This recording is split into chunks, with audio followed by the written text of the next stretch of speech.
Selamat siang para sahabat Dhamma dimanapun Anda berada. Semoga senantiasa selalu diberkahi kesehatan, kebahagiaan, dan kesejahteraan. Selamat datang di Wudiko Channel, Namo Buddhaya. Kembali lagi bersama saya Biku Diko. Pada kesempatan yang baik ini kembali saya akan menceritakan kisah-kisah inspiratif atau cerita-cerita Dhamma inspiratif yang dikutip dari cerita Dhammapada Atthakatha.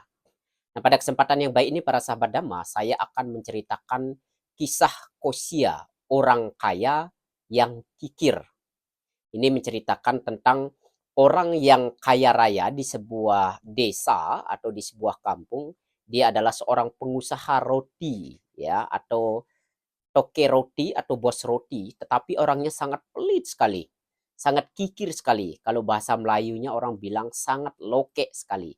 Walaupun dia memiliki secara materi terpenuhi, ya, cukup bahkan berlebih, tetapi untuk berbagi kepada sesama, untuk peduli terhadap sesama, itu dia tidak mampu. Ya, banyak orang yang secara materi terpenuhi, secara materi orang berlebihan, atau boleh dikatakan orang mungkin banyak yang kaya, tetapi kadang sulit untuk berbagi, sulit untuk memberi, sulit untuk berdana karena mereka tidak terbiasa di dalam melakukan kebajikan.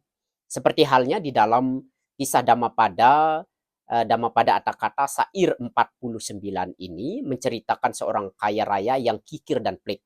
Baiklah para sahabat Dhamma, agar para sahabat Dhamma tidak gagal paham atau tidak salah di dalam memahami atau mengerti tentang kisah atau cerita yang akan saya sampaikan atau yang akan saya ceritakan ini. Untuk itu saya berharap kepada para sahabat Dhamma untuk mendengarkan dan menonton video ini sampai selesai.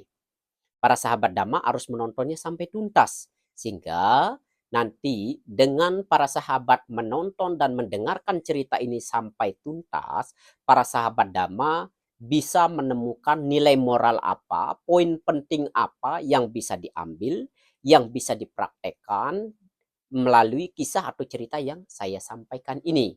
Semoga nanti dengan kisah yang saya sampaikan ini, nilai-nilai penting atau nilai-nilai moral atau poin penting yang ada di cerita atau kisah ini bisa diterapkan di dalam kehidupan sehari-hari untuk membawa pada kemajuan spiritual maupun kebahagiaan batin.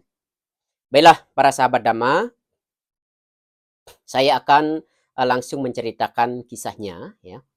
Itu Sair Dhammapada Atthakatha Sair 49, ya. Ini tentang kisah Kosia, ya, Kosia, orang kaya yang kikir, orang kaya yang pelit, orang kaya yang loke. Nah, di desa Sakara dekat Rajagaha tinggallah orang kaya, ya, orang yang sangat kaya tetapi kikir. Ia sangat pelit, ia sangat loke, yang bernama Kosia. Ia tidak suka memberikan sesuatu miliknya, meskipun hanya sekecil atau sebagian kecil yang dimiliki. Orang ini tidak suka di dalam memberi, ya, atau berbagi. Suatu hari, untuk menghindari membagi miliknya dengan orang lain, orang kaya dan istrinya tersebut membuat roti di bagian paling atas rumahnya, di tempat yang tidak seorang pun dapat melihatnya. Ya, ia membuat roti takut nanti orang lain meminta, ya, apa yang dibuat, makanan yang dibuat ini. Mereka pun membuat di tempat yang tersembunyi yang tidak bisa dilihat oleh orang lain. Suatu pagi, Sang Buddha dengan penglihatan supranaturalnya atau kemampuan batinnya melihat orang tersebut dan istrinya, maksudnya Kosia dan istrinya ini, ya, mengetahui bahwa mereka akan dapat mencapai tingkat kesucian Sotapati. Maka Sang Buddha mengirim Maha Moggallana ke rumah orang kaya tersebut dengan petunjuk untuk membawa mereka ke wihara Jetawana pada saat makan siang. Nah, ini hebatnya kalau orang memiliki keberuntungan atau karma baik ya. Walaupun orang itu kikir, orang itu pelit, tapi ketika Buddha mengetahui bahwa orang itu akan mencapai tingkat kesucian arahat, sedikit saja memberikan dhamma kepada orang tersebut, orang yang tadinya kikir, orang yang tadinya pelit, bisa mencapai tingkat kesucian arahat. Nah, inilah keberuntungan atau karma baik yang dimiliki oleh orang-orang yang terlahir ketika Buddha masih hidup. Kita lanjut kembali ceritanya. Murid utama Maha Moggallana atau Bante Moggallana dengan kekuatan batin luar biasanya secara cepat sampai di rumah Kosia dan berdiri di dekat jendela. Orang kaya tersebut melihat dan menyuruh Bante Moggallana untuk pergi. Yang Arya Moggallana hanya berdiri di dekat jendela tanpa mengucapkan sepatah kata pun. Tanpa berbicara apapun, Bante Maha Moggallana tetap berdiri di dekat jendela tersebut walaupun diusir oleh orang kaya yang kikir ini atau oleh orang kaya yang bernama Kosia ini. Akhirnya, karena mungkin Kosia ini menyerah ya, Bante Moggallana tidak pergi, Kosia berkata kepada istrinya, buatkan roti yang sangat kecil dan berikan pada biku tersebut. Ia meminta istrinya untuk membuat roti yang sangat kecil sekali, kemudian nanti roti itu diberikan kepada Bante Moggallana. Maksudnya setelah memberikan supaya Bante Moggallana pergi, tujuan dari Kosia ini. Istrinya hanya mengambil sedikit, ya, hanya mengambil sedikit adonan dan meletakkan di panggangan roti. Dan roti tersebut mengembang memenuhi panggangan tersebut. Ya, tadi hanya mengambil sedikit adonan, tetapi sedikit adonan ini yang diletakkan di atas panggangan tersebut berubah memenuhi panggangan tersebut menjadi sangat besar. Kosia berpikir, ya suaminya ini berpikir bahwa istrinya ini pasti telah menaruh adonan terlalu banyak. Maka dia kemudian ya maka Kosia langsung bertindak langsung, maka dia hanya mengambil sedikit sekali adonan dan meletakkan di panggangan. Ya, Kosia langsung dia sendiri, karena dia pikir mungkin wah ini istrinya salah, ini istri saya ini. Kok begitu banyak dia kasih, padahal saya suruh sedikit. Akhirnya turun tangan langsung. Kosia mengambil sedikit adonan roti dan meletakkan di atas panggangan. Roti tersebut juga mengembang menjadi sangat besar sekali, ya, mengembang menjadi sangat besar sekali. Hal ini berulang terulang terus menerus, meskipun mereka hanya meletakkan sedikit adonan di dalam panggangan roti tersebut. Mereka tidak berhasil membuat roti itu menjadi kecil, tetapi justru roti itu semakin besar. Terus kejadian itu berulang terus, ya. Kejadian tersebut berulang terus menerus. Akhirnya Kosia menyuruh istrinya untuk mendanakan satu roti dari keranjang tersebut kepada Bante Maha Moggallana. Nah, ketika istrinya mencoba untuk mengeluarkan roti atau sebuah roti dari keranjang roti tersebut tidak dapat keluar karena telah menjadi satu dan tidak dapat dipisahkan. Karena menjadi satu tidak dapat dipisahkan.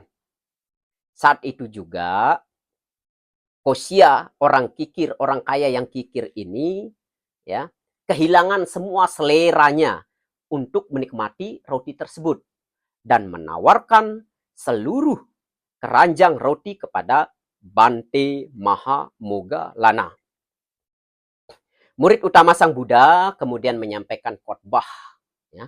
Maksudnya Bante Maha Moggallana langsung menyampaikan khotbah tentang kemurahan hati kepada orang kaya kikir beserta istrinya tersebut.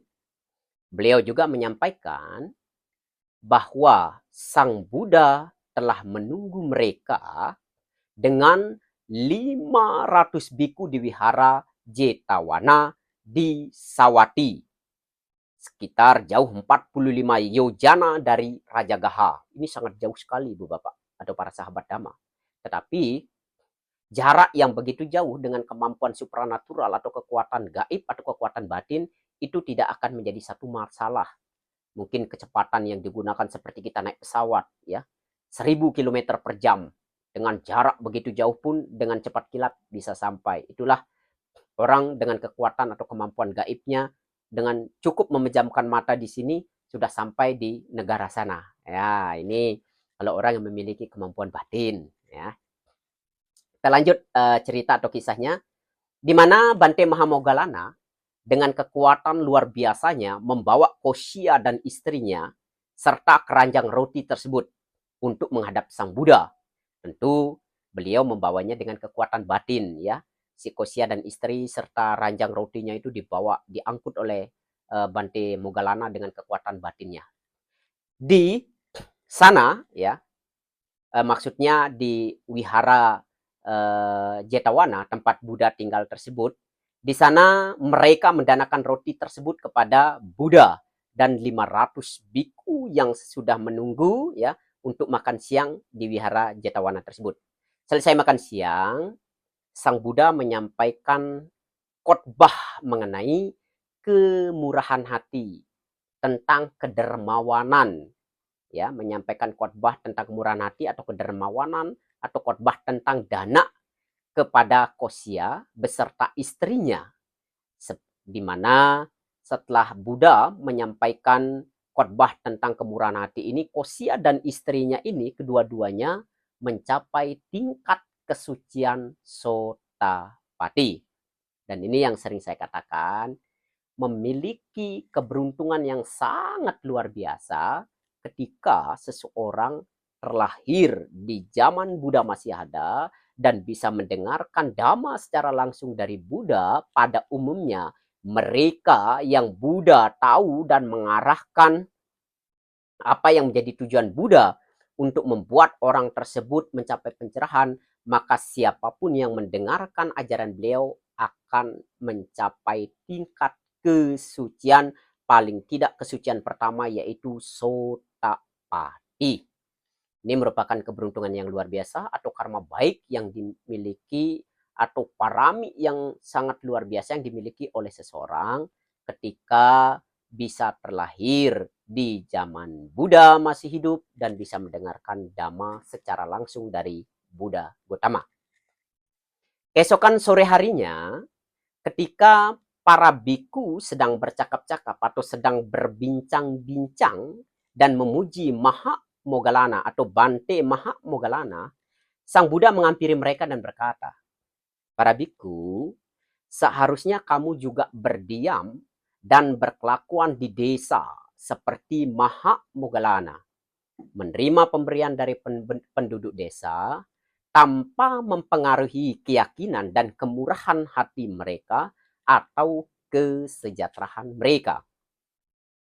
Kemudian Sang Buddha membabarkan syair 49 berikut ini yang berbunyi, bagaikan seekor kumbang mengumpulkan madu dari bunga-bunga tanpa merusak warna maupun aroma atau baunya.